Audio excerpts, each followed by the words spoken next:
নতুন বছর শুরু হলে আমরা প্রত্যেকেই মোটামুটি কিছু না কিছু নিউ ইয়ার রেজুলেশন নিয়ে থাকি, কিন্তু দেখা যায় কয়েকদিন যেতে না যেতেই আমাদের সেই রেজুলেশনগুলো ইনকমপ্লিটই থেকে যায়। আমরা সেটাকে আর কন্টিনিউ করতে পারি না।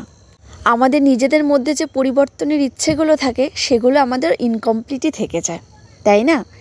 Hello everyone, welcome to my mini blog of self improvement.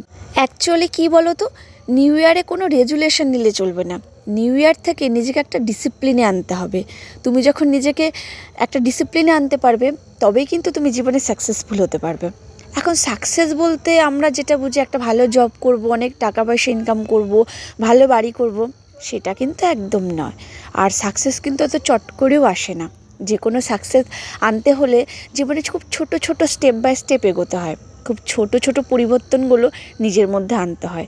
আমাদের নিজেদের যে খারাপ দিকগুলো আছে অথবা খারাপ অভ্যেসগুলো আছে সেগুলোকে ধীরে ধীরে ত্যাগ করে ভালো ভালো অভ্যেসগুলো নিজেদের মধ্যে আস্তে আস্তে নিতে হবে।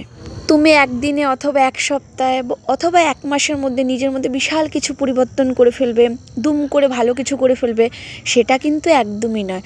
তোমাকে ধৈর্য ধরতে হবে। ধৈর্য ধরে নিজের মধ্যে নিজের যে খারাপ দিকগুলো আছে সেগুলোকে চেঞ্জ করে সব ভালো দিকগুলো নিজের মধ্যে ধীরে ধীরে আনতে হবে। তবেই কিন্তু তুমি জীবনে সাকসেসফুল হতে পারবে, বুঝলে?